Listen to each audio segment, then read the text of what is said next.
High सव्या, के छ खबर? आरामै छौ? सबै ठिक छ रोहन। अनि तिम्रो बताउ न?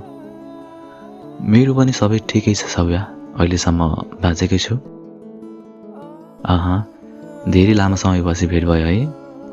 अनि पहिलाभन्दा अलि बुढा पनि भएछौ नि है? हो र? तिमीले मलाई नदेखेको पनि त वर्षौँ भइसकेको छ नि त। तिमीलाई हाम्रो अन्तिम भेट पनि अझै याद छ? अन्तिम भेट मात्र होइन सव्या, तिम्रो धेरै कुराहरू याद छ। तिमीलाई मनपर्ने खानेकुरा, तिम्रो मनपर्ने गीत, तिम्रो मनपर्ने रङ, तिम्रो मनपर्ने कपडा, अरू पनि धेरै कुराहरू। वाह, सुन्दा खुसी लाग्यो रोहन। तर यो सब याद रह्यो कसरी? मनले माया गरेको मान्छे अनि मनमा बसेको मान्छेको धेरै कुराहरू चाहेर नि भुल्न नसकिने रहेछ सव्या। यति धेरै माया गर्नुहुन्थ्यो र? गर्थेँ, धेरै नै गर्थेँ। तर अब धेरै कुराहरू परिवर्तन भइसकेको छ सव्या। मैले त तिमी जस्तो निष्ठुरीसँग जीवनमा कहिल्यै पनि भेट नहोस् भनेर भगवानसँग प्रार्थना गरेकी थिएँ रहन।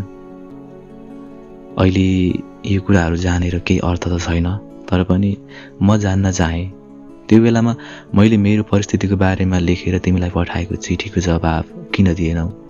अनि महिनौसम्म तिम्रो नम्बरमा कल गर्दा पनि तिम्रो नम्बरमा कल नै लागेको थिएन, न तिमीबाट नै कल ब्याक। आखिर यो सब कसरी भइरहेको थियो? यो सब कुराहरूको लागि एकदमै धेरै सरी सव्या।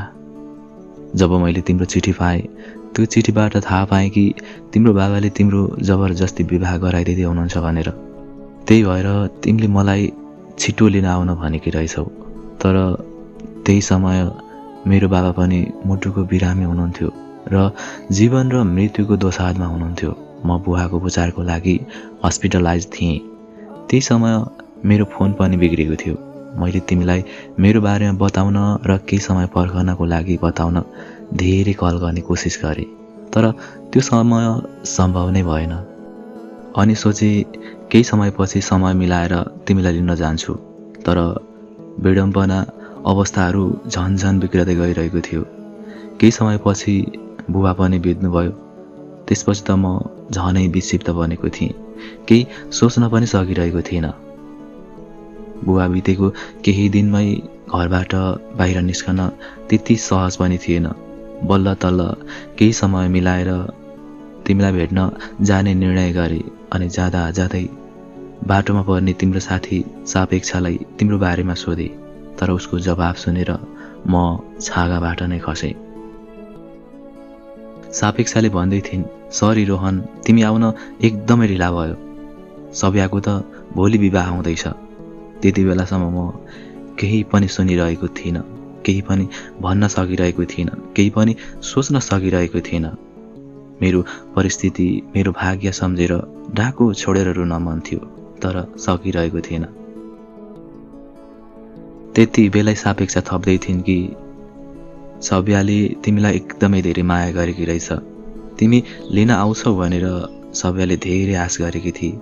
तिमीले नै दिएको पिङ्क कलर कुर्ता लगाएर हरेक दिन सब्या मसँग आएर रुने गर्थिन्। तर अब समय निकै ढिला भइसक्यो रोहन। हुन त यसमा तिम्रो केही पनि गल्ती छैन। यो सब समयको दोष हो। त्यसैले अब मेरो सल्लाह मान्छौ भने तिमीले यो समयमा सब्यालाई नभेटेकै राम्रो हुन्छ, किनभने यसले सब्यालाई झनै गाह्रो बनाउन सक्छ, सब्या भन्दै थिइन्। त्यो समयमा म के गर्ने के नगर्ने सोच्नै सकिरहेको थिइनँ। अहिले ती क्षणहरू सम्झिँदा आङ नै जिरिङ्ग हुन्छ। त्यति बेला म एक किसिमले मरिसकेको थिएँ। शरीर ढल्न मात्र बाँकी थियो।